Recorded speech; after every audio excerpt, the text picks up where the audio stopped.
今晚的大会贵宾，文化社区与青年部兼社会及家庭发展部高级政务次长蔡瑞龙先生。先生们、女士们，大家傍晚好，我是维义，很高兴今天超过300多位朋友参加了由国际多元宗教文化促进会 IMC 主办的信仰与心灵健康中英文的座谈会。A very good evening to our guest of honor, Senior Parliamentary Secretary for Culture, Community and Youth and Social and Family Development, Mr. Eric Chua. Ladies and gentlemen, good evening and thank you for joining us for the forum. I'm Wee Yi, and I'm very happy to see every one of you this evening. The Faith and Mental Wellness Forum is organized by IMC Organization Limited and supported by the Character and Leadership Academy. 信仰为人们搭建与自我超越之间的连结，减轻孤立感，增强归属感。信仰为人们理解了生活中的无常，提供了一个思维的架框，激发了乐观向上的人生态度，对心灵和情绪健康有很大的裨益。无论我们有没有宗教信仰，也会有人际和心理的问题，例如自我的形象、压力、逆境、忧虑，还有罪处。Faith acts as a bridge for us to achieve self-transcendence, reduce feelings of isolation, and increase our sense of belonging. And faith provides a thinking frame for the impermanence in life, promotes an optimistic outlook towards life, and have much benefit in keeping our mentally and emotionally healthy. Regardless of whether we have a faith or not, we'll be exposed to interpersonal relationships and mental health challenges, which can include, but not limited to, self-image, stress, adversity, anxiety, and guilt. 我们非常荣幸，大会贵宾蔡瑞龙高级政务次长拨冗出席今天与我们在一起商讨这个非常重要的课题。我们也非常高兴邀请到了品格与领袖学院的行政总裁林子轩先生，以及佛教释悟行法师、回教傅宝玉女士、巴哈伊教郭义行先生，还有道教庄维义道长，一起从各宗教角度来通过自己的信仰的方法思考及探索，怎么可以发挥自己的角色，回应身边伤心的人他们的需求。We are indeed very honored to have our guest of honor, Senior Parliamentary Secretary for MCCY and MSF, Mr. Eric Chua, to join us this evening to discuss on this very important topic. We are also very privileged to have the Executive Director of Character Leadership Academy, Mr. Dilin Lim, the Buddhist representative, Venerable Wu Xing, Muslim representative, Madam Katrina Po, Baha'i representative, Mr. Kwek Yi Sing, and Taoist representative, Master Wee Yi, to join us in the panel to share with us how faith can keep us mentally well. Without further ado, may I have the privilege to invite the Secretary General of IMC, Mr. Dennis Khoo, to welcome us. 让我们以热烈的掌声欢迎国际多元促进会的总干事邱小平居士致欢迎词。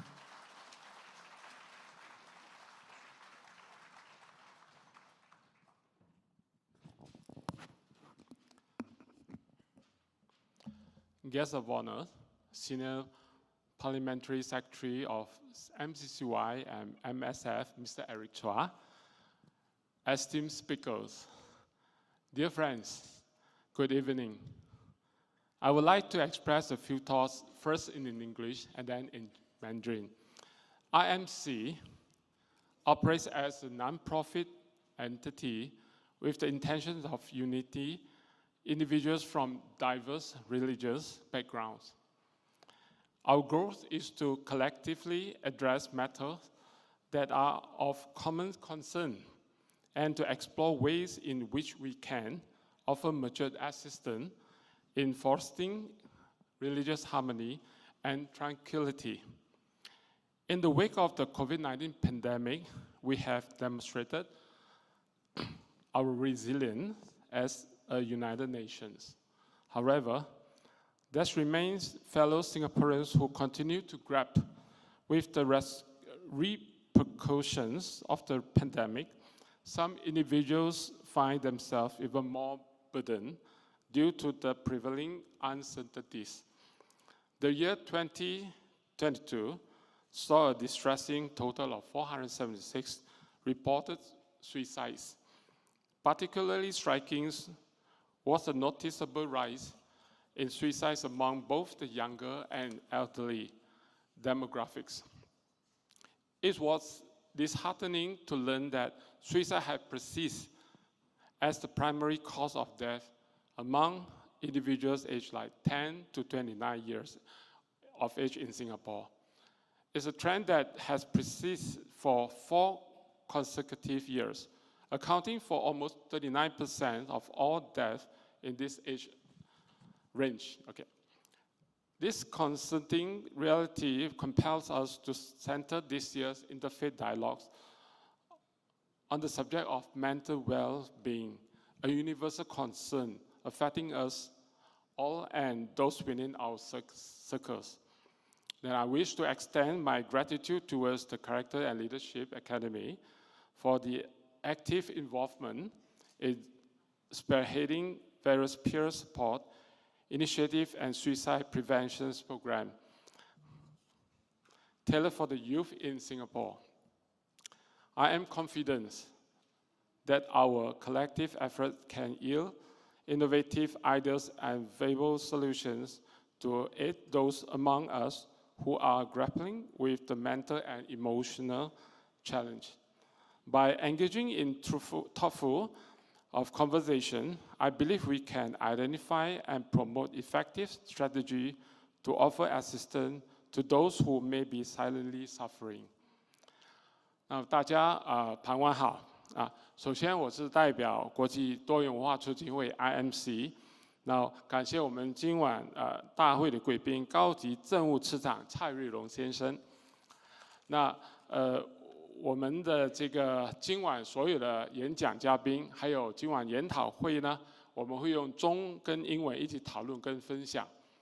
那么虽然这个疫情我们已经逐渐的好转了，所谓的后疫情但我们也逐渐的有一些国人也发觉他们因为受到疫情的影响，而面对的非常大的压力。我相信我们旁边朋友都有那么去年呢，2022年就有476个人因为这个疫情后疫情而轻生，这个数字非常惊人，这等于说每天一个人自杀那么自杀率48%里面大部分都是10到29岁的年轻人。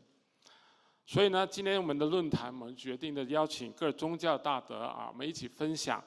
讨论我们如何以宗教的这个信仰来扶持我们的信众怎么样协助他们在心灵上的这个健康，提升他们健康，如何帮助他们，那如何支持他们。所以今晚我们大家一起讨论这个话题，那希望我们的讨论完了过后，踏出这个礼堂我们能有这个办法来协助我们身旁这些人，让他们走出内心的阴霾，活出心灵上的那个健康，并且平安喜悦。那衷心祝福大家，我们今晚好好的来学习感恩大家。好，谢谢我们的 IMC 总干事邱小平居士，政务次长蔡瑞龙先生来致辞。Ladies and gentlemen, please join me to welcome Mr. Eric Chua to address us.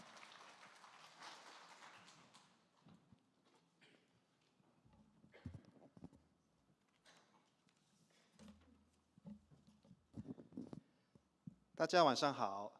那首先要跟大家就2件事说一声抱歉。第一是我今晚的演讲呢，大多数会以英语发言所以大家都有那个翻译机了吗？都有了好，所以大家可以很有效的沟通，很有效的对话。那第二呢，是我今天呢得在我们的今天的对话会结束之前呢，就提前离开了。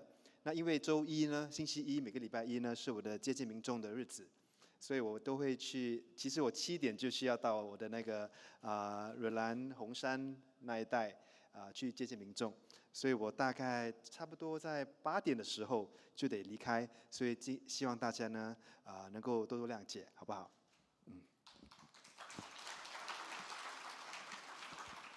那现在让我继续以英文发言。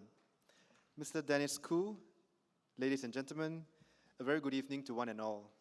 It gives me great pleasure to be here this evening as we gather to discuss one of the most salient topics in today's society, mental wellness, and how faiths, religions can play a part in our journey towards better mental health. I commend the International Multicultural Organization, IMC, for taking an interfaith approach towards addressing mental well-being and at the same time promoting interfaith and intercultural harmony through open dialogue. Mental wellness is an issue that many are concerned about. During the pandemic, self-care shot up to the top of trending searches and has since remained a top concern for many Singaporeans and even beyond these shores. In Singapore, the daily grind proceeds at breakneck speeds, and it is all the more essential for us right here in Singapore, in modern day living, to recognize the importance of safeguarding our mental well-being as we navigate everyday challenges. Mental health is more than just the absence of illnesses. It is a state of emotional, psychological, and social well-being. It influences our thoughts, our feelings, our actions, and affects our ability to cope with stress, form meaningful relationships, and contribute positively to society.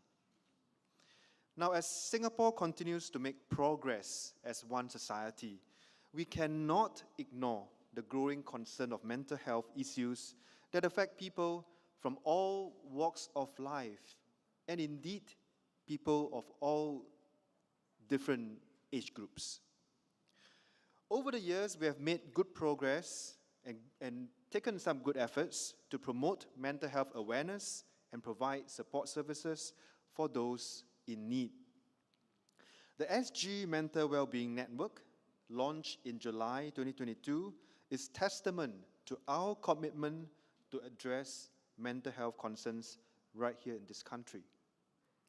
This national platform brings together partners and citizens to strengthen mental health and well-being outcomes for our society. Through community and peer support, engagement initiatives, and awareness campaigns, the network aims to encourage help-seeking behavior, reduce stigma, and improve mental health literacy. The network has been setting up mental well-being circles in various locales across Singapore to train and equip citizens with the skills to look after one another and their own well-being, and to provide a safe space so that citizens can support one another. In Queenstown, where I serve, we have also been running the Safe Port Initiative, a resident-centric mental well-being initiative that has seen the collaboration of many grown-up groups, and in this space, the grassroots, the many big-hearted volunteer befrienders that have come on board this program.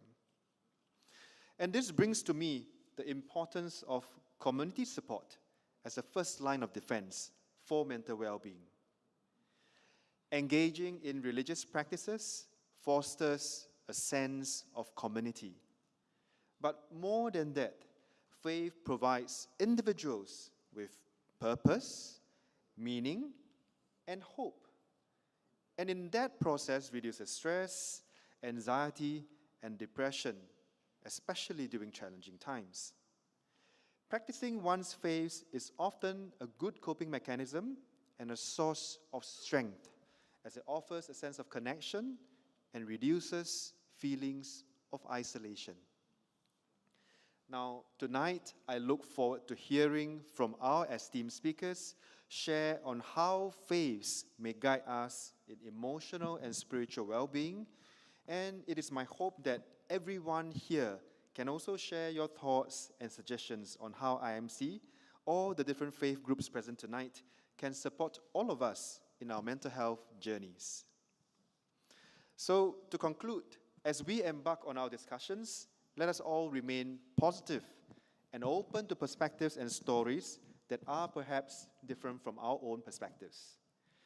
The topic today is one that extends way beyond religious and racial boundaries, and we should certainly work together to create a society that cherishes mental well-being as an integral part of our lives. So I hope that this dialogue can help to promote understanding, compassion, and unity amongst all of us. On that note, I wish everyone a fruitful dialogue and a great evening ahead. Thank you very much. Thank you, sir. May we invite you to remain on stage as I invite the others panelists onto the stage. First, we'd like to invite the Executive Director of Character and Leadership Academy, Mr. Dylan Lim. 我们先邀请品格与领袖学院行政总裁林子轩先生。Next, we'd like to invite Venerable Wu Xing, the Vice President of Pure Land Learning College Incorporation, Australia. 我们有请释悟行法师。Next, we'd like to invite Madam Katrina Po, President of the Hui Hui Cultural Association of Singapore. 有请傅宝玉女士。Mr. Kwek Yising, representing the Baha'i community in Singapore. 巴哈伊教郭义行先生。And last but not least, okay, Master Wei, which is the President of the 全真 Cultural Society. 维义道长就是我了啊。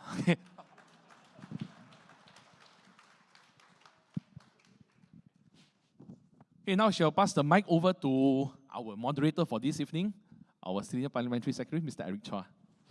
Right, very good evening, everyone. So now, everybody, please relax because we're entering the dialogue segment. 我们进入对话会哦。So maybe I'll just go to each of our panelists and then just ask you to also briefly introduce yourself. And at the same time, perhaps you can share with us perhaps your views about how you can use your religious knowledge to promote mental wellness. And also, are there any challenges that you have faced or observed so far, especially in working with your congregants or individuals of your faith together in tackling the issues and challenges that you face in confronting mental health problems, right? So maybe I'll just go from left to my right, if that's okay with everyone. So Master Kwang Tung, would you like to introduce yourself and to also answer those two questions that I had posed earlier? Okay, good evening, everyone. I'm Wei Yi. I'm from the 全真 Cultural Society in Singapore. So we train Taoist priests, especially the younger ones, to guide them in the theological part of Taoism and also the philosophical part of it. So we also train our priests in the Taoist rites, the rituals, and also basic chanting. So very happy to be here with you this evening. So we'll just share a little bit from our perspective. Sure, please do. Okay. Yeah. So in Taoism, we all know that Taoism is a very, what do you call that? A religion that many people were always associated with superstitions and voila. Okay, actually there's another aspect of Taoism which is more of the philosophical side of it, where we explore into the teachings of Lao Tzu and Zhuangzi and other Taoist philosophers. Okay, so I would just like to bring some of the concepts, the very basic concept of how we can live our life and also to maintain our mental wellness. Okay, so in Taoism, we have this phrase called 少私寡欲. That means what? We have to learn how to curb our own desires. Yeah, so 少私寡欲 is mentioned in the Tao Te Ching, which is written by Lao Tzu. So it is something that we remind ourselves to have less desires. Okay, a lot of people nowadays, they have a lot of wants. Okay, they go for things like the latest phones, the latest gadgets that they see. So these are things that make us deviate away from the natural, what do you call that, the essence, the essence of life. Okay, so another concept in Taoism, the most important one is talk about yin and yang. Okay, the balance of these two energies. So it's about how we achieve the state of balance between these two energies. So it is about how we regulate and get what do you call the state of harmony between stillness and movement. Okay, it's about yin and yang. Everything in our life is about positive and negative. So there are always opposites. So this is something that we always remind ourselves that we must have ample activity and ample rest. So these two must come hand in hand, so for us to achieve a state of balance. So everything we do in our life is actually to get this state of balance, to achieve this. So when you buy drinks, heaven and earth, all those tea, you will see they always have this symbol, get the balance. You must always achieve the balance. So if we are able to get this balance in life, we can actually see that our mental well-being, our physical well-being will be actually well. Okay, so the last thing I will end is this concept called 知止 and 知足. Chinese always say 知足常乐. Okay, if you know how to be content with what we have, we will be happy.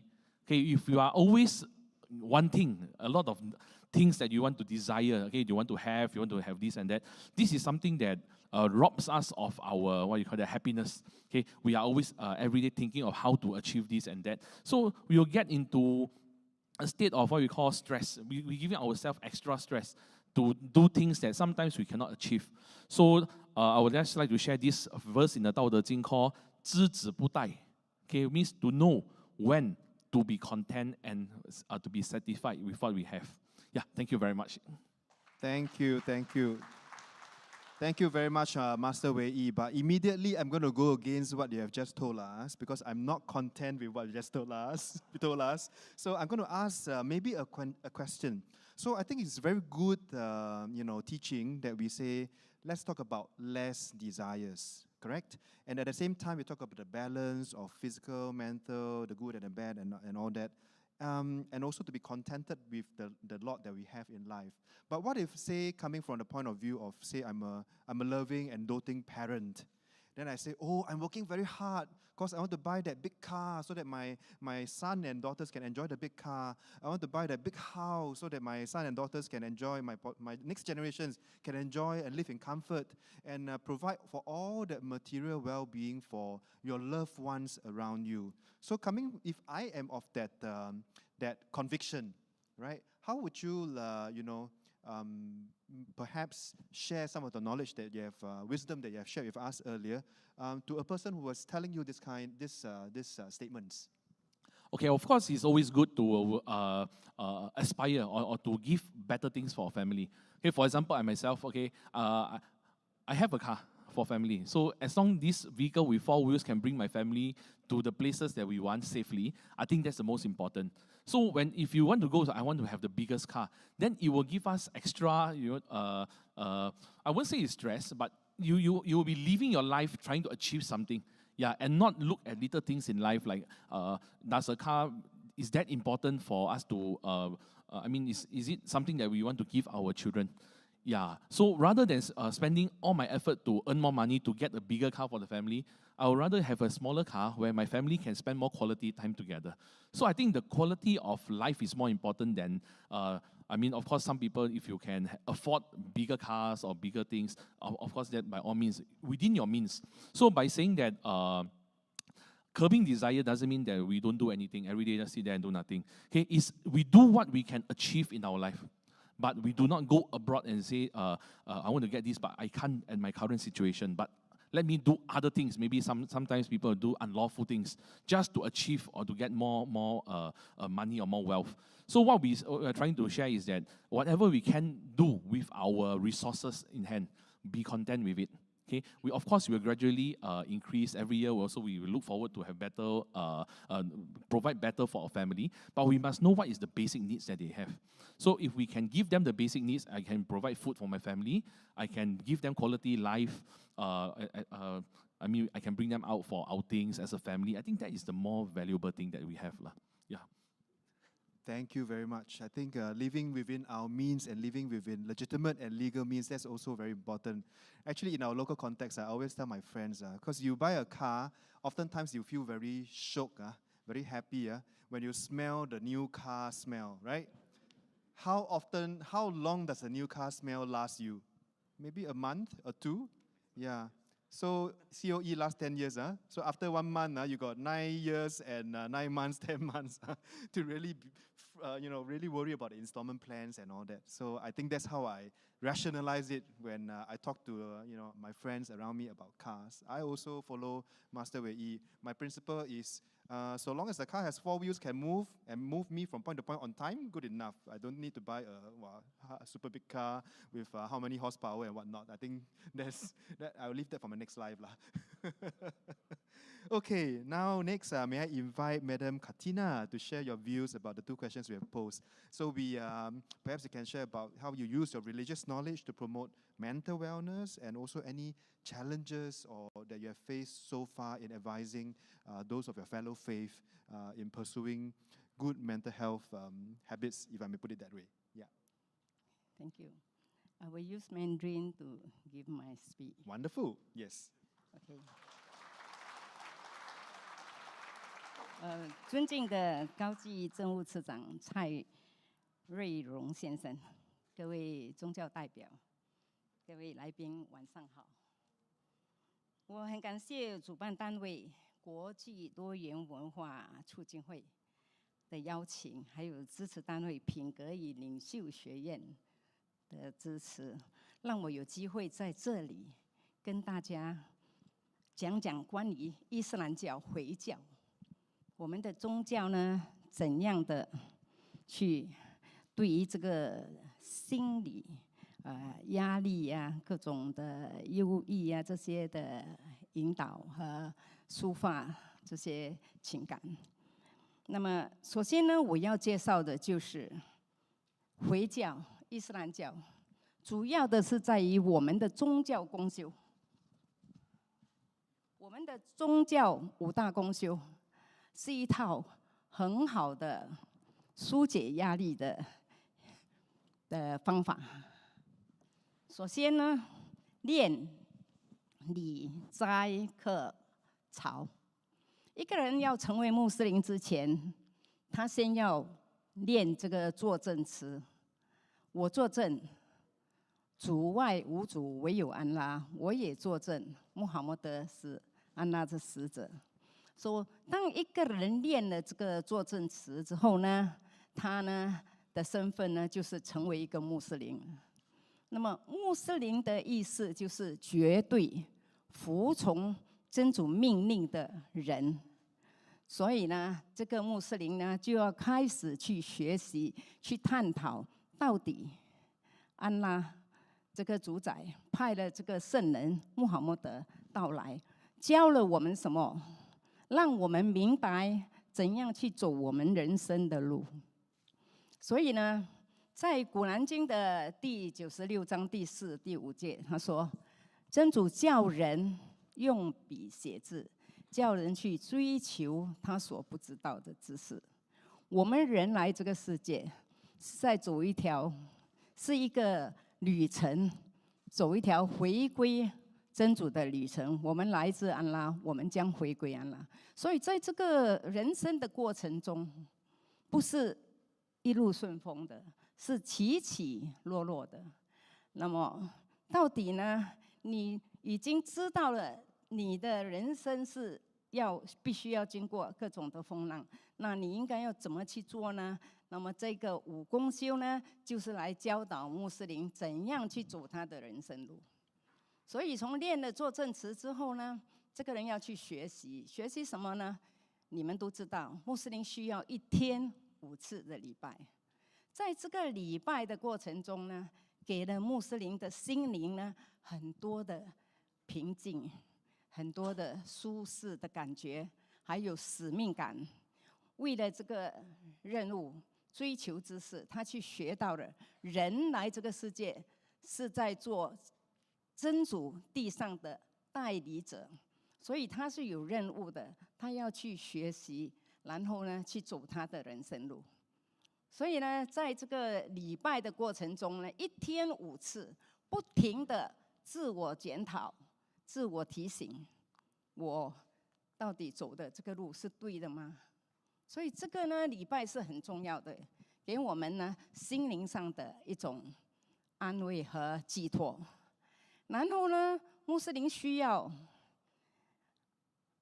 封斋1个月，封斋1个月也是真主用来训练穆斯林要怎么样的去控制自己的 desire， 他的欲望，要怎么样的去面对人生的挑战，在饥渴又肚子饿又口渴的当儿一整天14个钟头，他就会体会到那些没有的吃喝的人的状况，然后呢，他会激发他的恻隐之心，去帮助那些需要帮助的人。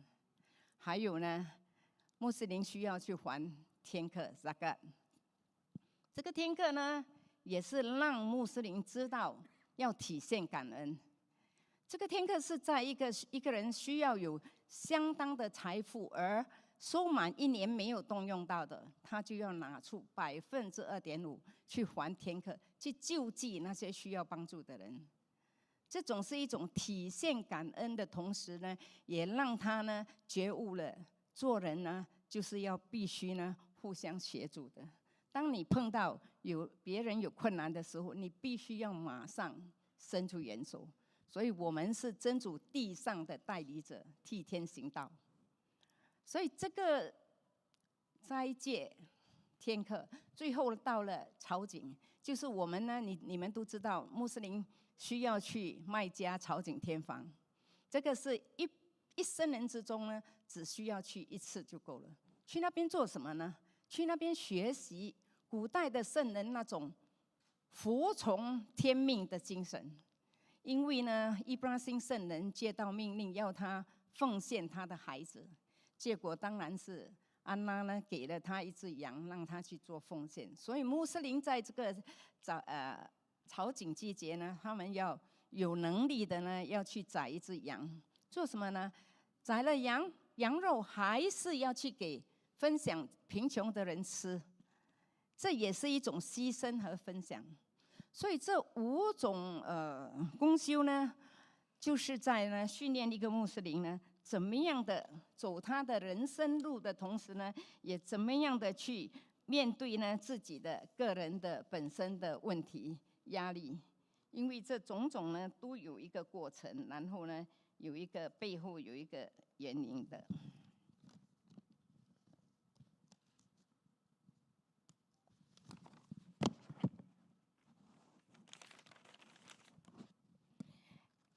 那么还有呢，就是说朝觐的时候，你看到那些人，他们穿的衣服是2条没有缝线的白布，这是一个提醒他说，我们人来这个世界只不过是一个人间的过客，最终我们都要回去的。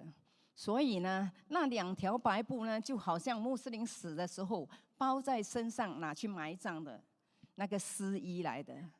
这是一个提醒，我们呢穆斯林随时都准备好呢，要归真复命。所以伊斯兰的5功修炼理斋课朝是一套很好的解决心理压力的做法，通过有效的管理时间，设定现实的目标和寻求平衡的生活方式，来避免过度的心理压力。心理健康是一个复杂的问题，需要时寻求专业辅导是至关重要的。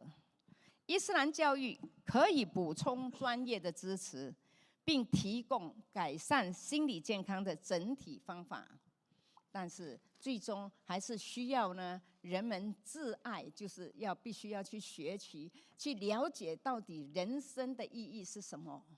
不要遇到困难的时候呢，就想要呢逃避。自杀这些都是逃避的一个方法，是逃不了的。如果你知道伊斯兰告诉你自杀是一个犯罪来的，你死了今生逃过了，你还是要走过去哪里？走过去后世，在后世你还是要面对惩罚的。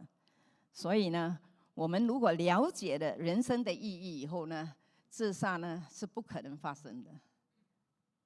请问？很好呀，谢谢。我们来掌声鼓励一下好不好，卡蒂娜？我觉得她说的很好。问题是一定有的，所以我刚才听到了几个共同点哦，就是 some points of commonality。之前你伟毅有说了那个desires 对吗 ？less desires。然后 Katina 也说了，我们要curb our desires， 就是我们的杂念很多。所以我有2个小小的问题，就是说，如果有人来跟你对话，Katina 说，然后说，哎呀，反正人生苦短嘛，就尽情的享受我们那个各种欢乐，对吗？就人生就是在这地球上就短短的70、80年，对吗？90年，就倒不如就尽情放纵的享受，那不更好吗？如果有人跟你这样说，你怎么回答？那是第一哦。那第二是刚才你有讲到一点很有趣的，就是 zakat， 对吗 ？zakat 你说到2.5%，对吗？那如果有人来很无辜的来问你哦，那我现在我不给2.5%，我给多一点，我给5%，那是不是说我的福报就乘2了？是不是这样子啊？很好的问题，不愧是部长。OK， 第一，这是如果你想到，哎呀，反正人生苦短嘛，我为什么要这么去面对这些困难？我就是快快乐乐的潇洒走一回，然后就回去了，不就算了吗？死了就一了百了了吗？所以呢，伊斯兰这个宗教就是告诉你，学习第一道命令，安拉给人类就是要去学习，去拿笔写字，追求知识。你要明白到底人生的意义是什么。如果你真的明白了，你们不会这样想的，你只会知道我的人生呢，其实是一场面对真主考验的一个过程。我呢逃不了的，好像我们人在说，人在做，天在看，对不对？所以呢，我们呢不可能有这样的思想，说算了，什么都不要管了，我要快乐，我要开心，我要寻求我自己的生活，我不要给这些什么宗教啊，各种各样的来约束。错了，如果你真的知道了，因为呢，基督教也好，伊斯兰教也好，都有 Day of Judgment 审判日如果你知道有审判日，你知道你今生过后还有后世，那才是呢你收获的时候。种瓜得瓜，种豆得豆。你怎么样走你的人生路？你在后世呢，死了以后的另外一个世界，拿到怎么样的地位？去天堂呢，还是下火狱？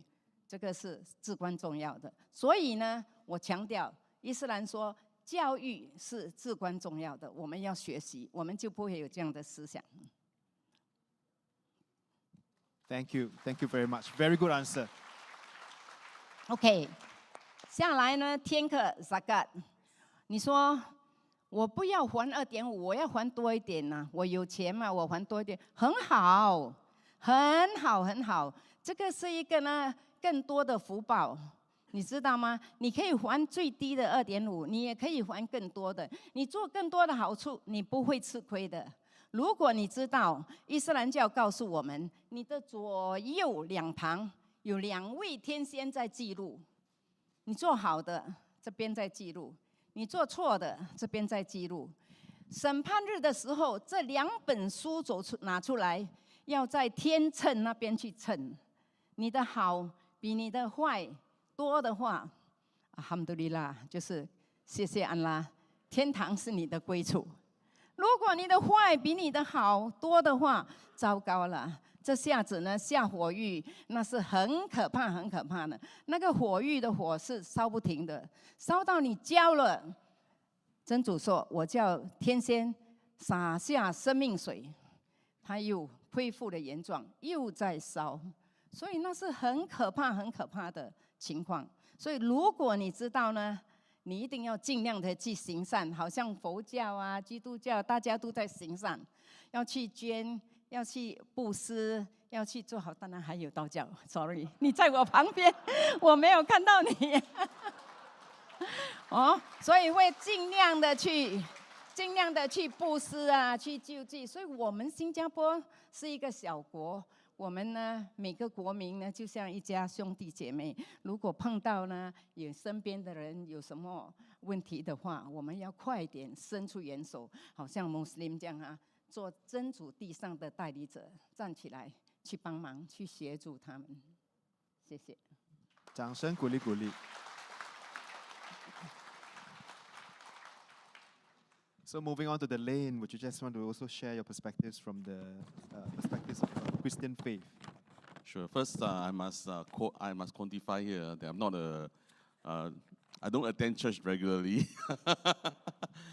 Second, my 普通话讲得不好，所以我会以英文来 share with all of you, so you can see my Chinese is really bad. My name is Delane. I run a secular charity organization, a non-religious organization. So I think most of us here are all from the religious organization. So I run Character and Leadership Academy for the last 10 years. So this year is our 10th anniversary. I think the word mental health is something that I think all of us are trying to define what is mental wellness and mental health. And many of my friends ask me, what on earth do I decide to advocate mental health? And why I decided to work with religious organizations to promote mental wellness and to train worshippers and devotees to be eyes and ears on the ground for the community. So let me share with you a personal story. All right? About 13 years ago, I almost ended my life. Almost ended my life. When I say almost ended my life, I actually was saved by a WhatsApp message. All right. So what happened is about 12 years ago, or 13 years ago, I was diagnosed with this illness that is more on the heart. Right? And I was told by the doctor that I have about a 30 to 70% of chance of surviving because it was a complicated surgery. And it is because that year itself, I call that year, pardon my language, I call that year a shit year for me, really. Because number one, my business wasn't doing very well, all right? I was in a bit of debts. And then comes a health issue where I have to do an open surgery with knowing the chance is about 30 to 70%. And no doctors in Singapore can do it because it was a very complicated surgery. So end up, they flew in a Malaysian doctor in to do the surgery. And the Malaysian doctor told me, said that, you need to be prepared, did some tests, and realized that I was allergic to sedation.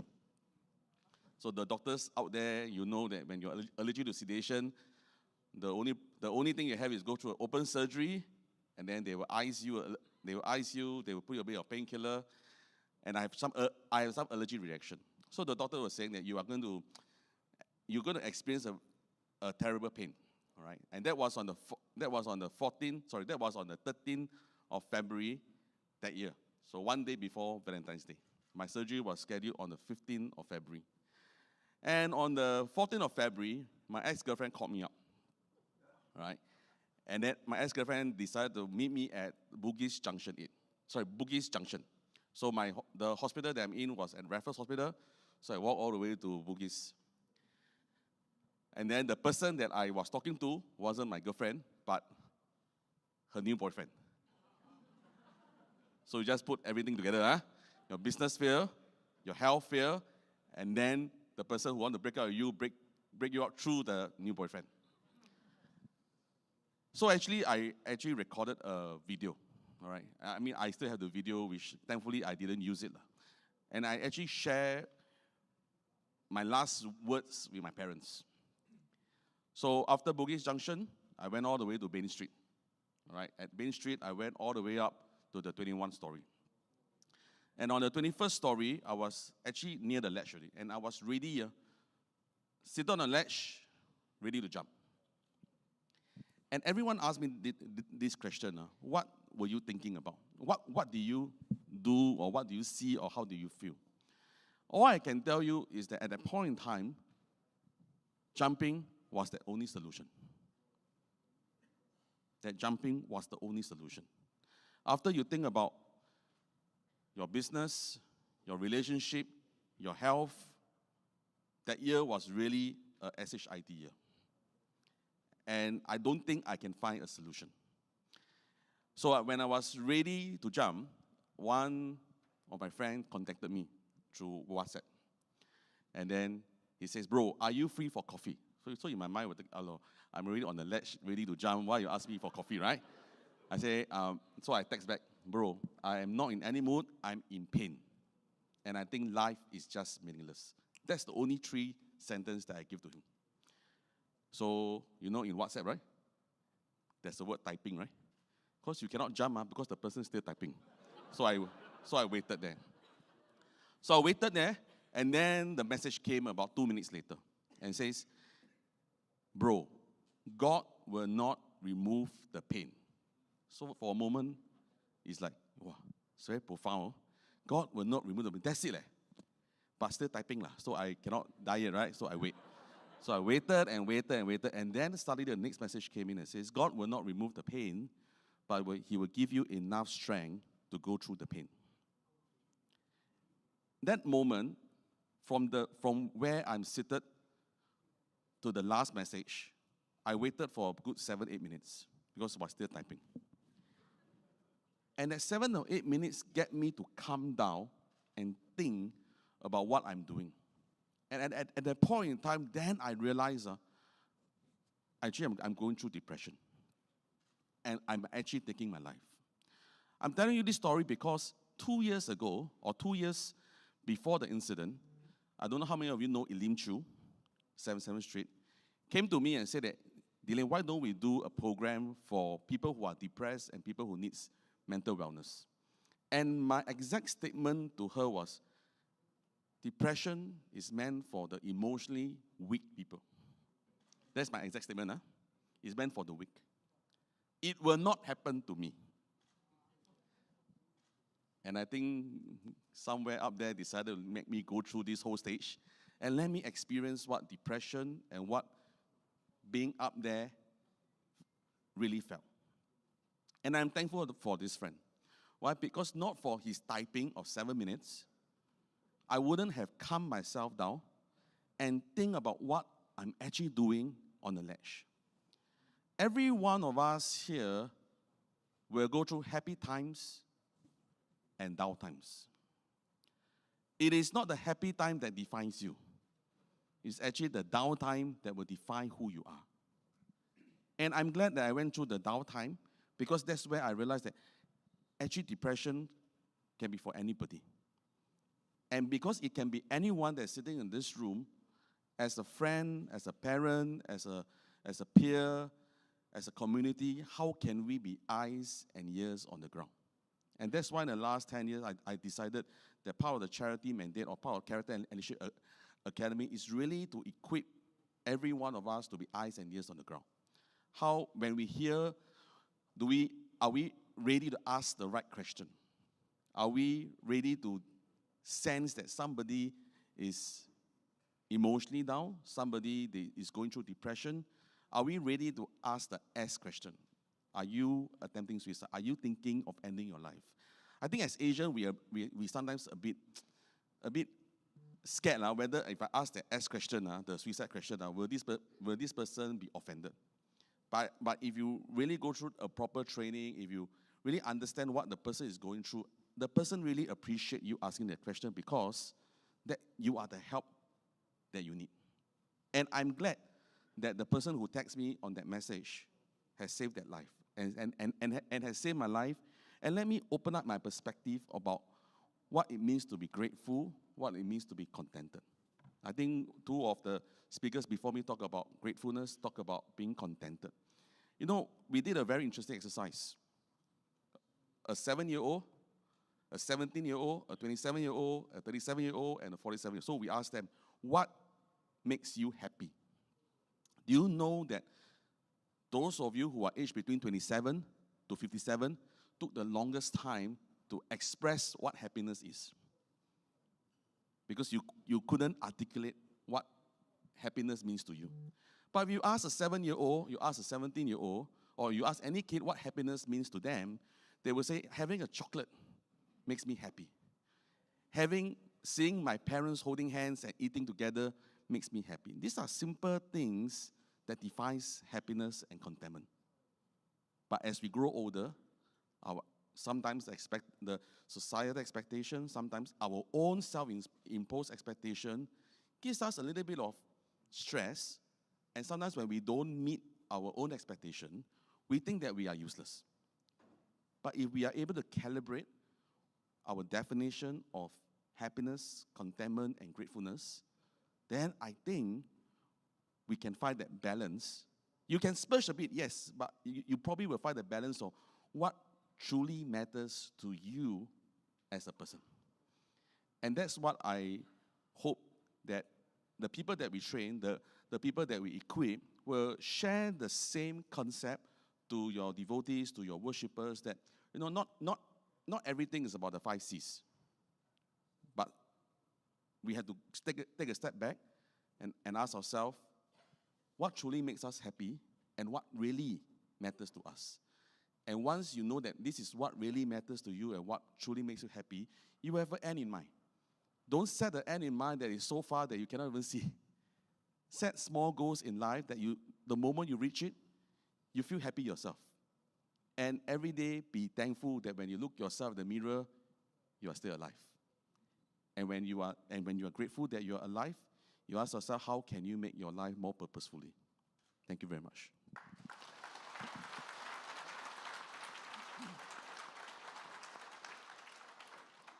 After hearing Delane, all of us, please go back on your WhatsApp, on every single recipient that you have a conversation with, just type something. Make sure it's in typing mode. It may just save a life. Jokes aside, I just want to ask you one question, Delane. So, did you attend church regularly when you were younger? Well, I was Christian when I was 12 years old, so I was baptized at 13. I served in a church ministry for 2 years. Right. And then I went to the secular world to do training, to do bowling. So I did attend church over a period of time regularly, right? But as you go in the workforce, as you mix with different people, then sometimes you probably backslided a little bit. But I am grateful for all the Bible knowledge that I have, and I'm grateful for the friends that are around me who are Christian that constantly remind me about life. I mean, there was one statement that one of my chairman who is a Christian always says that your body is the temple of God. So whatever that you do to your body, the question is whether you are honoring God. And I think that is a constant reminder for all of us that what you do to your body, for Christians, your body is the temple of God. Yeah. So here's the real question, actually. So just now the statement that your friend told you, God will not remove the pain, but will give you enough strength to go through the pain, right? There must be some level of faith and trust that you had, that, in Him, capital H, that you will go through and you will survive this, so to speak, figuratively and literally. So you have also mentioned that in life, as you go on to work, to different phases of your life, sometimes the Wi-Fi connection not so strong. So in circumstances where your connection maybe become just 1 bar, so how do you keep that faith going? I think one of my pastors always share with me that no matter how backslided you are, no matter how far you are from God, there will always be Wi-Fi connection. It's really a question of whether you want to connect it or not, right? You will sure see 1 bar, sure one small little bar or red color, but it still can connect. I think that is faith, right? And when I was going through the surgery, my trust before the surgery was, can the doctor make it or not? My trust and faith was, Malaysian doctor can make it or not, right? I'm sorry, but it's like Singapore doctor can't make it, but now you want me to do a surgery and ask me to trust you, and then yet you give me all this, those possible outcome of the surgery, and then my pastor came and visit me, right? And he said that when was the last time that you prayed? That's the question he asked. So I said, well, last time I prayed, I think maybe about 4 or 5 years ago, right? And then he said, why don't you take some time to pray? So on the 15th of February, which is my surgery date, the nurse came in and told me, say, your surgery is at 11. Are you ready? You say, what kind of question is this, right? It's like, okay, so am I supposed to say, like, I'm not ready? So I decided to pray, a lot of times when you face a crisis, you either go to church, go temple, go mosque, do whatever that you need just to make sure that you have some comfort, right? So unfortunately, I didn't go to church, but so I was in the hospital. I said, okay, what would I lose if I pray, right? So I decided to really, it was a long time since I have that conversation with God. So I decided to pray. And all I asked from God was, if I know you're not going to take away the pain. I know there's a purpose behind what I'm going through. All I need to ask from you is some strength to go through the pain, right? And and that's the promise that I give to God. I say, if I survive through this surgery, then I will revisit Elim Shu's question on doing a program focusing on youth depression and youth mental health. So to cut the long story short, I went through the surgery without sedation. And I must tell you that the first 2 minutes of the surgery, before the 2 minutes, when you hear the sound, you really want to cry already because it's like, oh. But when I went through that whole process, for 2 minutes, I was in terrible pain. It's really painful, all right? And I must salute to all the mothers here because after the surgery, the doctor tell me this thing. The pain you go through is exactly almost the same pain as how your mother gave birth to you. So in that 2 minutes, I was crying and cursing, said, wow, why am I going through this? And after the 2 minutes, natural sedation of my body took over. I knocked out. So I was knocked out for the last, or the 6-7 hours of the surgery. And when I woke up, I was in coma, and everyone asked me this question. When you are in coma, do you see the light? I said, no, I never see the light. I was sleeping very soundly. And I was in coma for about 3 days. And the first thing that I did was to look at my phone. I really slept for 3 days. And I took that 14, 15 days in the hospital to reflect back what I went through in my last 20 over years and what I intend to redefine my life. How do I want to redefine what is contentment? I mean, in the past, power, money, status is important to me. But after the surgery, I realized that, life is more than just that. Life is really about having a purpose and making a difference. And that's the reason why I run a charity that focuses on youth mental health. Yeah. Thank you very much.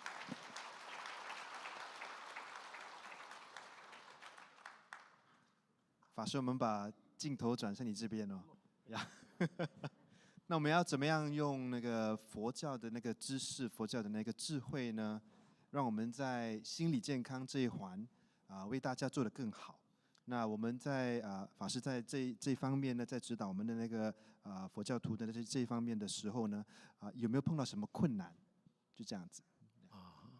首先感谢我们蔡次长来主持这个很重要的这个论坛那么也感谢我们的品格与领袖学院我们的代表，以及国际多元文化促进会以及所有的演讲嘉宾，以及提供我们这个场地的这个福利法酒店，以及所有的宗教代表及出席的嘉宾们大家晚上好，阿弥陀佛。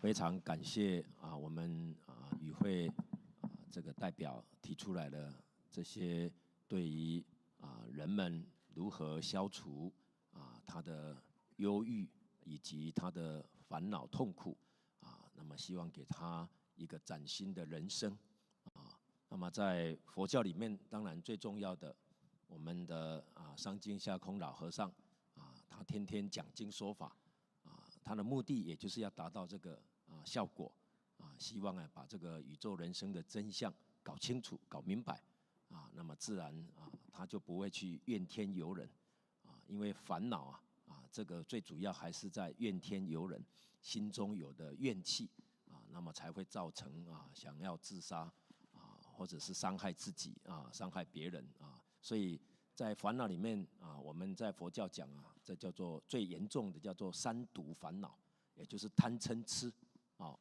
一个贪心一个嗔恚心，一个愚痴就是贪嗔痴就是三毒烦恼那么这里面呢，当然最严重的就是嗔恨心嗔恨心内容包括很广包括对自己的不满对外界的不满里面呢充满了这个种种的这个不好的念头那么这些烦恼在佛教里面讲就是自己造成的也就是说我们的行为都是自己自作，将来要自受这个果报就刚刚我们傅女士所说的将来会有果报。那佛教讲这个果报是我们佛门里面最重要的，叫做因果报应所以三世因果不是这一生的，它是有过去、有现在、有未来这三世因果所以呢，必须要把这些都搞清楚、搞明白了，那自然呢，对这个世间你清楚，你就有智慧你就不会做这些傻事那里面呢我讲一个最重要就是说像我们不管是从事什么宗教的人士，其实最重要还是先提升我们自己，因为我们想要去帮助别人自度度他，其实要先自度所以我们要天天学习我们听经闻法，像释迦牟尼佛一生就是以讲经为主49年的讲经，讲了300余会通通每天从早到晚都在教学，都在学习所以学习是非常重要。那么这个学习的目的就是要宇宙人生的真相要去清楚，要明白所有问题才能够解决所以呢，在这个地方呢我就呢讲一个公案这个公案呢，就是我们佛门讲叫公案，就是我们的故事这个故事呢，就是讲到在日本有一个小和尚这个小和尚呢叫做一休和尚，我相信很多人看过卡通影片都知道这一休和尚9岁就很聪明，很有智慧然后呢有一天他的师父出门去了结果呢大家呢都在庙里面工作结果这个一休就到处晃晃到他师父的房间就听到他的师兄在房间里面哭所以这个一休就进去看看到底发生什么事情，怎么师兄在里面哭呢结果呢师兄坐在地上哭他哭什么呢？他说师父要他每天来打扫他这个房间然后呢在打扫的时候他看到师父在看一个很喜欢的东西，最心爱的东西，每天都要看那他也想看，这个师父不想给他看所以呢今天师父出门了，他就趁这个机会偷偷去拿出来看这一拿出来打开一看这是一个花瓶这个花瓶这到底有什么吸引力呢？怎么师父天天都要看这么喜欢他就这边左看右看，看了半天，结果不小心摔到地上，摔碎了这下呢他就想到完了，这是师父最心爱的东西，他把它摔碎了那师父回来要怎么办？怎么样面对师父他这下惹大祸了所以他没办法就哭了一休呢就告诉他的师兄，他说师兄你不要哭，这个事情我来帮你承担这个花瓶就当作我打破的所以你不用哭不用担心。他说呢，哎呀，这个师兄我这个打破花瓶，你帮我承担这个罪我很不好意思，要怎么样感谢你呢？那个师父他呢每天呢叫我在打扫他给我一颗馒头吃，我今天的馒头就让你吃了然后一休呢就把这个花瓶打破的就把它打包起来，带到外面去等他师父回来。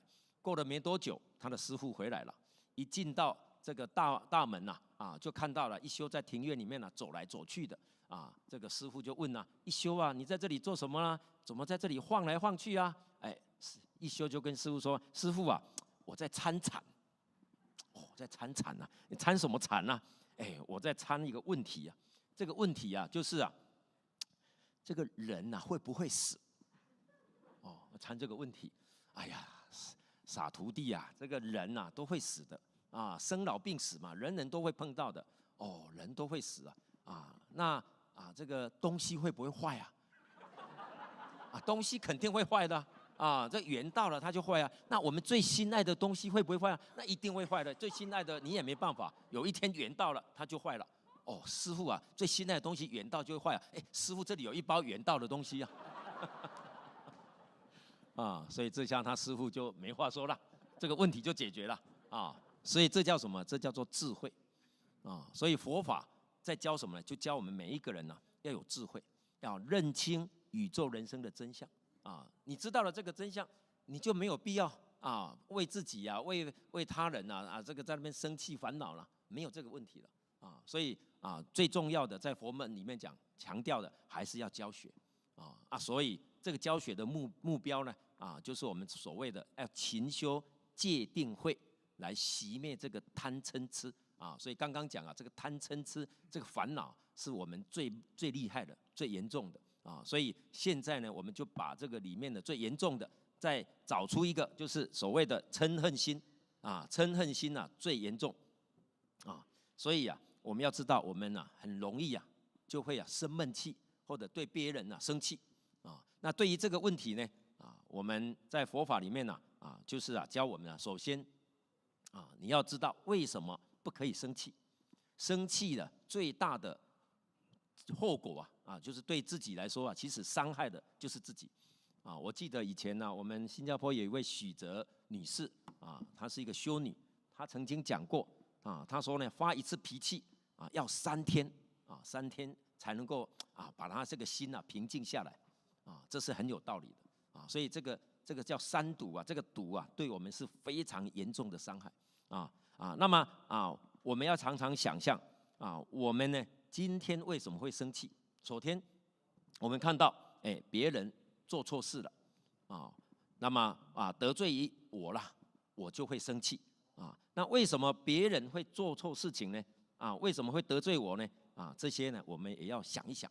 所以呢在佛法里面讲把这些道理都想一想你才不会生气当然有一种更高这个修行的人他当然都不用想的，他心很定你怎么骂他怎么讲他都不会生气的，他心是清净的，这是佛法很高的境界就是修定但是呢一般人我们都要透过这个思维透过这个理解了解这个后果，我们呢自然就比较不会生气所以说像我们很多人我们呢跟他呢有这个沟通不良，所以他对我们不了解，有误会，会生气所以呢这些呢首先我们要检讨自己他会生气是不是我的原因？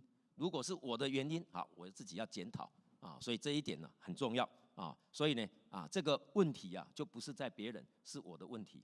再来就是如果不是我的问题他来生气，他来对我这样，在佛法里面常讲这就是我们过去跟他结的恶缘就好像人走在路上突然看到有人瞪你一眼，骂你一句，你说这个人为什么突然不认识我，莫名其妙的骂我呢，瞪我呢在我们佛法里面讲，这叫做三世因缘，就过去式人有过去的过去有过去，过去是我得罪过他所以我过去也瞪过他一眼，也骂过他一句，所以今天他这样对待我，所以我要去了解这个事实的真相。实际上像这个事情呢，我们知道美国有一位叫凯西艾德格凯西，这凯西呢他是一个基督教徒，他常常要读圣经的但是呢他呢是一个很特殊的人，为什么呢？因为他本身是一个预言家，他可以预言未来的事情像我们知道的那个亚特兰提斯那是过去的文明就是他提出来的他看过然后呢这个凯西他也是一个像医生一样，把那个医生都治不好的病通通来找他，他通通给他治好了那么他治好的病例有14000个病例，这14000个病例他很完整的记录这资料档案都存在一个图书馆，所以很多人要研究它都去这个图书馆去找这个答案他是在1945年过世的，所以美国人对他非常尊敬，也很相信他所说的话。那么他是怎么样来治病呢？他这个治病叫做自我催眠，他不是给病人催眠，他是自我催眠。然后呢再问他有关病人的病情然后他透过一个铃，这个铃呢比人类高一点点的层次，然后这个铃就会到病人的身体上，好像是 X 光一样去扫描他看看他的病根在哪里，他的这个毛病是出在什么地方。那么这个里面就追溯到他的过去式就去找到他过去是为什么会生病的这个根源，然后呢就能够把这个病治好，然后又把这个病所需要的药，他都可以对治下药，然后就把这个药也找出来。所以这个病他都可以一一的把它呢这个治病把它治好，所以他很有名然后呢，他讲了一句很重要的话，他说这些病人会得病，都是过去生造的这个恶业所以今天才会得到这个果报所以我们就相信了这是基督徒，他常常读圣经，但是他说出来的竟然呢讲出来人有过去式所以你只要去了解有过去式那我们就知道这个问题就是我过去造的，然后现在得到这个果报所以这个事情其实我们要知道，就是说我们通常往自己这边去找，而不是去怪别人不是处处的去看别人的问题所以这个就是说我们常常看到外面很多不满意的很多你不能够忍受的那为什么会有这些行为呢？首先我们在佛经里面有一句话，像《无量寿经》里面讲了一句话叫做先人不善，不是道者，无有余者，殊无怪也。所以这句话呢是释迦牟尼佛说的。他讲什么呢？他说这些人为什么会变成这个样子？先天为什么为非作歹？这个不是他自己的意思这是因为他没有接受好的教育，就是他过去他的父母他的长辈长辈的长辈，你看都没有很好的教育，所以现在呢他才会变成这个样子，所以不可以怪他。所以你看佛讲的话非常的平和你看佛的心量很大他呢就是告诉我们要原谅别人尽量去原谅别人，因为这个不是他的本意所以是过去没有教学把他教育好，这是个很重要的原则所以不能把过失去推给别人，我们要常常回过头来检讨自己，想想自己所以这些呢都是我们要了解，就是说所有事情都有三世的因果所以欲知前世因，今生受者是；欲知来世果，今生做者是。我要想要知道我今天为什么会这样呢？我要想到这是我过去所造的因，那为什么我将来要怎么改变呢？将来改变就靠你现在，所以现在呢就可以决定未来所以一切都是自己做，自己要接受所以佛法就讲这个原理原则然后呢我刚刚讲到凯西，那么凯西呢他讲了一句话，他说我们现在的人为什么有这么多毛病毛病这么多很多人很痛苦病痛特别多比古人还多。那为什么？他讲了一句话，他都是过去我们造了口业而变成现在有这个病。就口业我们喜欢造口业，这口业呢就是我们过去造了很多，所以现在才会得病这个原因呢他给我们讲出来是这个但是呢他也讲过来，他说如果你现在对人家很好你将来就会得到一个很好的身体你对人家很慈悲，你将来呢一切你的前途就会非常的平好非常的光明。所以这些是凯西说出来他不是佛教徒，但是他说出来跟佛教非常相应最后呢我讲一个，就是说为什么说自作自受就是像我们上经下空老和尚过去都在讲经嘛，他曾经在香港讲经。那香港讲经呢，他曾经遇到一个就是李嘉诚。李嘉诚是香港首富，他有一个顾问，这个顾问叫陈朗。这个陈朗呢也是听我们老和尚去讲经。这个陈朗有一次就跟我们老和尚讲，他说这个李嘉诚30岁的时候从这个汕头来到香港创业然后呢他遇到了这个李嘉诚他知道这个陈朗是很会算命的，算命的这个很高段的很这个专家。他就问他说我将来到香港来创业我来发展事业，我会不会赚大钱？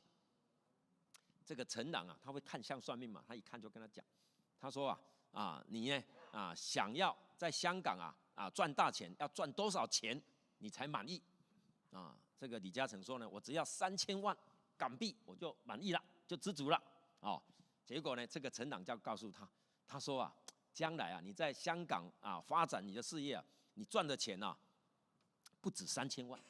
你的命里面呢、在这个人家讲算命的里面呢、就是那个命中啊，他那个命里面呢、是满出来的，叫做财库。他财库是满出来的啊，他不是满的哦，还是满的溢出来。所以他给他断定哦，未来的事情哦，他跟他断定你是香港首富。你看看，30岁就跟他讲了，你将来会是香港首富。后来真的就是香港首富。所以这个事情不是在好像说他赚的钱才说出来，而是在他刚刚在发展的时候说出来的。所以换句话说呢，实在讲啊，在佛法里面讲啊，一饮一走莫非前定。所以这个命运啊，是你过去造的，你现在要承担那未来呢可以改变，因为像《了凡四训》这本书就很重要。这本不是佛经，但是呢，他讲的道理非常重要。他就告诉我们如何改造自己的命运，就说一切的命运都可以改造的所以像袁了凡先生这个《了凡四训》，我们先把它翻成英文世界很多语言，希望大家呢去了解、去研究如何真正改造命运的原理方法，这个非常重要。所以所有的问题你只要了解这个真相以后，什么都可以解决这个未来的前途光明，你都可以创造出来就是自己对自己负责，没有一个人在给你这个好像这个主宰的都没有，这佛经上所说的。好，谢谢，感恩师父的指点哦。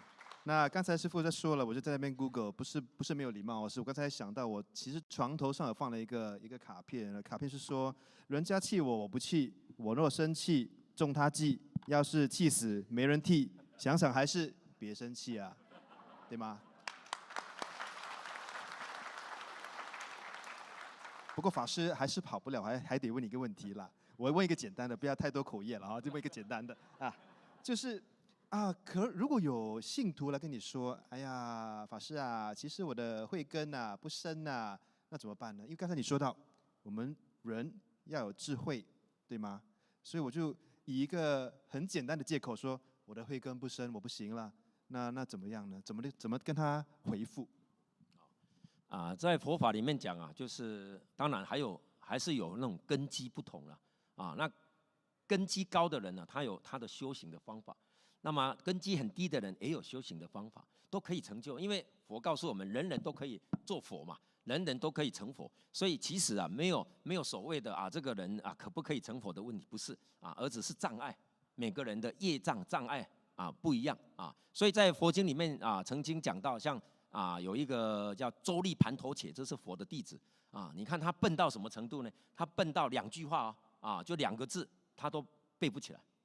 现在我们在场都不可能找到这种人，2个字而已所以呢他呢就是头脑很差，很笨所以呢他记得上句都忘了下句所以呢这个他的哥哥也是一个出家人，他哥哥呢要把他赶回家，他说你这样怎么能修行这样的这个头脑修不了的，修不能成就，把他赶回家去放牛算了然后呢刚好释迦牟尼佛回来以后看到他这个弟子在那边哭就问他什么原因。他说我这太笨我2个字都念不出来所以呢我哥哥就要把我赶回去了不给我出家了所以他很难过结果呢释迦牟尼说没问题，你不用回去，来我教你哥哥教不了，我来教所以佛就教他呢念扫帚边扫地天天扫地念扫帚这个扫帚一边念一边扫结果呢他很离谱念的扫忘记走，念的走忘记扫就是念的上字下句就忘记了所以我说呢，这种人真的笨到极点了。但是呢，人家就这样天天扫帚扫，把心地扫干净了，他心地清净了，他突然就开悟了。悟了以后，你看成为佛陀的弟子很有成就的。所以我们要知道，就是说在佛法里面呢，像我们是净土宗，我们就是专念阿弥陀佛。所以今天不管你聪明愚笨都没有关系，只要你会念阿弥陀佛念到心很清净，有一天自得心开就会开悟了所以这是我们的修行方法，阿弥陀佛很重要。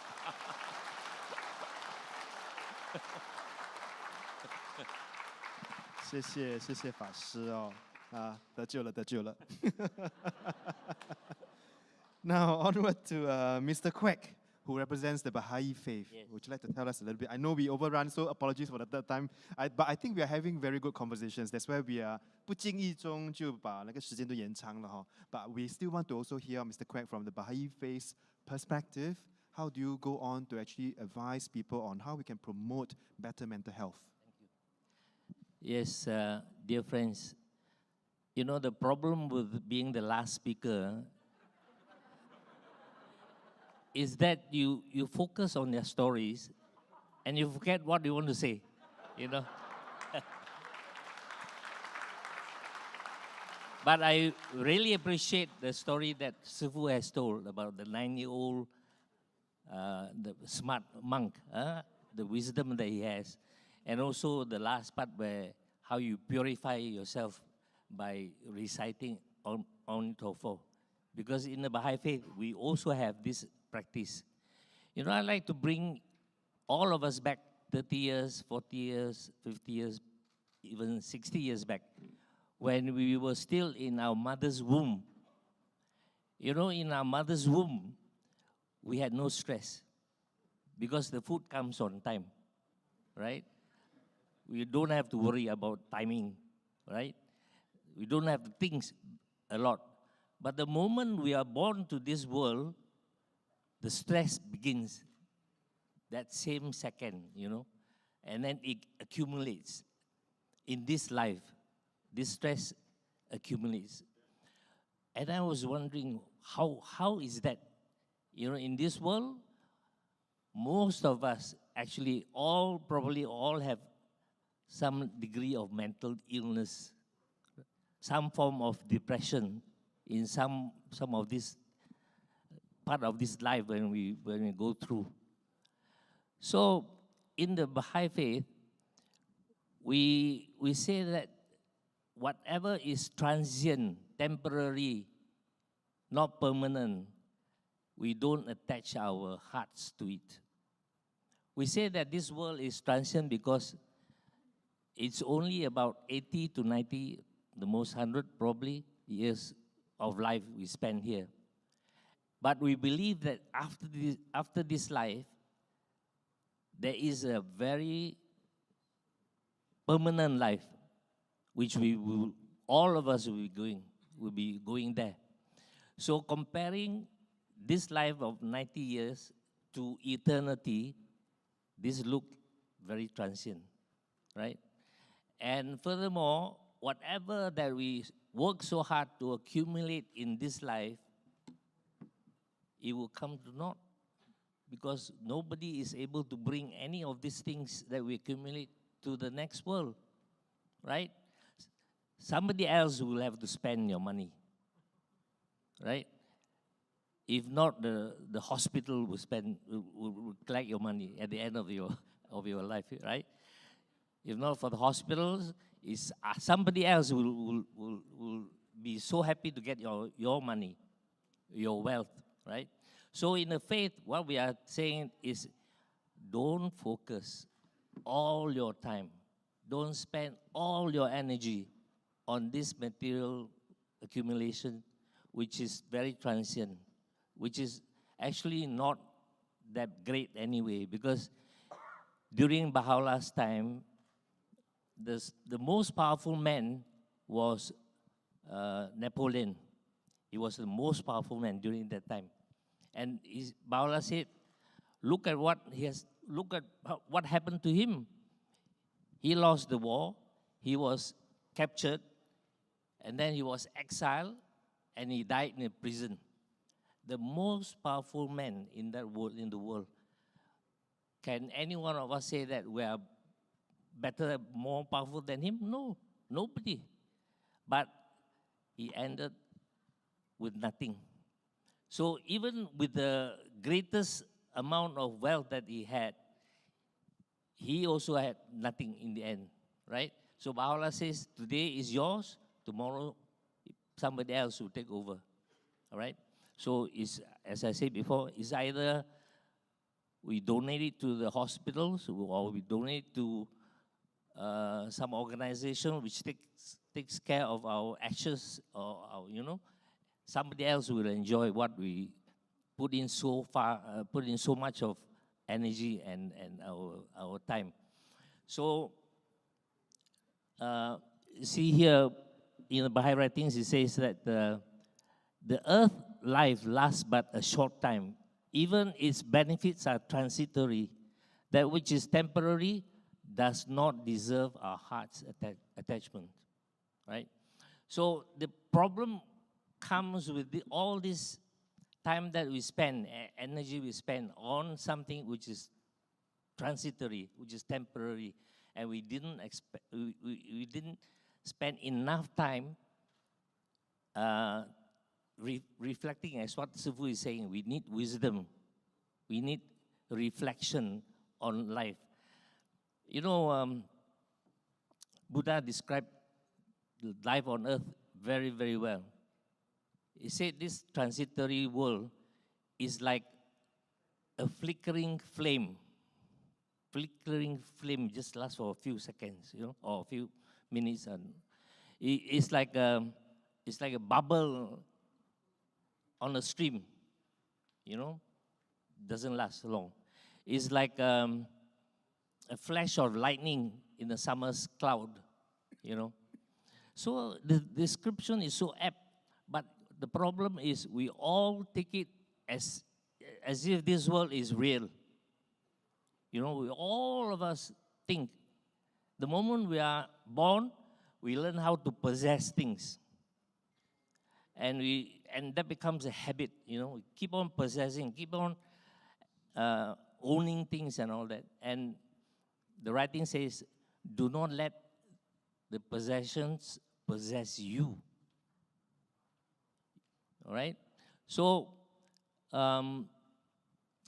here, the first thing that in the Baha'i writing says, your bed, the river bed must be clean first. Purity, that is, your heart must be pure.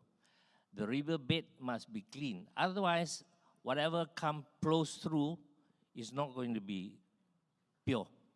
It's going to be, you know, contaminated. So the river bed, like what Sifu is saying, we must purify. We must purify our hearts, sanctify our soul. That comes first, all right? And then, what is real? For the Baha'i writings and for many religions, actually, what is real? The real is to achieve purity and goodness. Talk about the good deeds, right? Purity first, and then the good deeds. Because if you do good deeds without the purity of heart, it will come to nothing also. So this life that we spend, all this life, this journey that we go through, is actually to purify ourselves. All the meditation, all the Om-Topho, and all the invocations is to purify ourselves in preparation for the eternal life that is going to come. Now, another thing is that Taoist master has mentioned is about desire, right? So Buddha actually said that if the tree is burned with fierce flames, how can the birds live on the tree? You know. So in our hearts, the desire and purity cannot coexist. You either have burning desires or you have purity in your heart.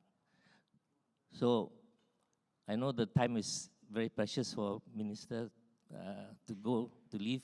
So what I want to say is that we have this right mind frame first, then we will not be entangled. For parents especially, if we have the right mind frame, we will not put our kids, our children into this competitiveness, you know, and we should take care of their mental health. It's more important than actually what they can make in their future. So I want to thank Minister for your patience. Thank you, everybody. although we overran on time, I'm sure all of us agree, and I do think personally myself that I'm learning and relearning a lot of lessons, and I do want to thank every single one of our panelists on stage for sharing so generously your wisdom and your experiences over the years. So, but if you allow me, Mr. Kwek, I also want to ask you one question to be fair to everyone. Yeah, so really very good wisdom coming out from there, from your sharing. Don't let possessions possess you. And I know, but you know, sometimes it's so hard for us to do that because you just ask our students going through O-levels, A-levels. After getting my results, if I don't get all A1s, a lot of our students think that's the end of the world. They think that I let my father down, my mom down, my whole world down. But actually, they got very good scores. But yet, they are fixated on that current point in time and space that, oh, and they think, I'm a failure. I'm an absolute failure. So how do you, or what do you tell somebody who is in that state to then pick himself or herself out and up in order to look at the big picture, the grand sweep of history? Actually, what is 90 years, 100 years? Actually, what is O-levels, A-levels? And what are major examinations in our lives? But maybe one milestone and what checkpoint that we go through. But what do you say to just awaken that person at the point in time? Actually, it's a very hard question. I was a teacher before, and I've seen many parents. I still remember this mother came, the daughter, and she kept on saying, hey, my daughter is no good. I'm a math teacher. And she said, hey, my daughter is so no good in maths. And then I looked at the marks. I said, hey, your daughter is very good. She scored about 80 plus marks, 80 over. I said, she's very good. And then the mother kept on saying, no, she's no good. You see, it's where you're coming from. I'm a teacher. I say she's very good. I'm very happy to have this student in the class, right? But the mother is not happy. So it's depending on where you're coming, which perspective are you having, right? It's nothing wrong. The daughter was very down. But when I say she's very good, she kind of jump up and, full of confidence. So the way you want me to say is that you may be, a lot of people say I'm not good in maths, but they're very good in other things. They're very good in art, they're very good in English, their expression. So what is maths? You don't need maths, Only if you want to be an engineer. The rest can do away with maths. Even accounting, you don't need maths, right? So why you are so narrow on fixing on this subject? I don't understand. What I mean to say is, we are all very good in many things. Don't just, look at one. That's very narrow. Thank you. I just want to get everybody to just join me in thanking all our panelists for so generously sharing all their wisdom and their experiences all this while. And how about another big round of applause for everybody, please? Thank you very much. Okay, our guests of honor, really sorry, overran a lot. So please, we'll be quick we'll try to close this whole session in the next 5 minutes. So now, may we invite Delane Lim? Maybe we can do a quick pledge. It will be flashed on the screen, gatekeeper pledge. Yeah. So later we will informally stay on after our guest of honor takes his leave because his residents are all waiting for him at MPS. So we will be taking a very quick pledge. Okay, 1 or 2 minutes. So Mr. Delane Lim will be leading us. So may I request everyone to stand up. Okay, this is the arrow that suddenly came. Okay, so we have designed this pledge for our young people as well as our parents. And I think I like what Mr. Kwek have shared, so I thought that I want to end off this statement for those parents out there. Don't build your esteem based on your child's performance. I think that is really important because at the end of the day, what defines you as happy may not be the definition of your child. So please be eyes and ears at home. So this pledge is a gatekeeper's pledge. There are 7 important actions that we all should be aware of and should advocate as well as should exhibit. So what I will do is I will say I will say statement by statement, and then you join me in repeating what I say. Is that okay? Right? So our usual case is that we will put our right hand up, right? So this is like a pledge. All right? So we will say this line by line. Okay? I pledge to be a gatekeeper of my life and the lives of my family and friends by.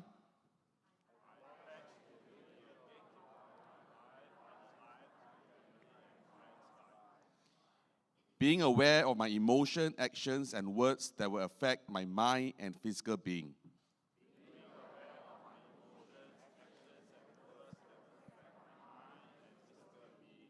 Encouraging myself and others to stay calm when in distress.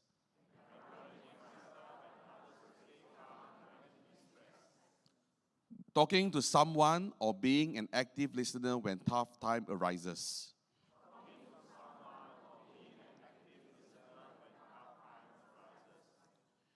Being a responsible user of my social media.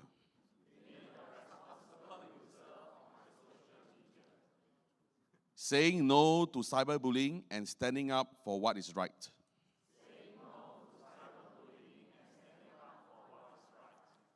Referring myself and others for professional help whenever necessary.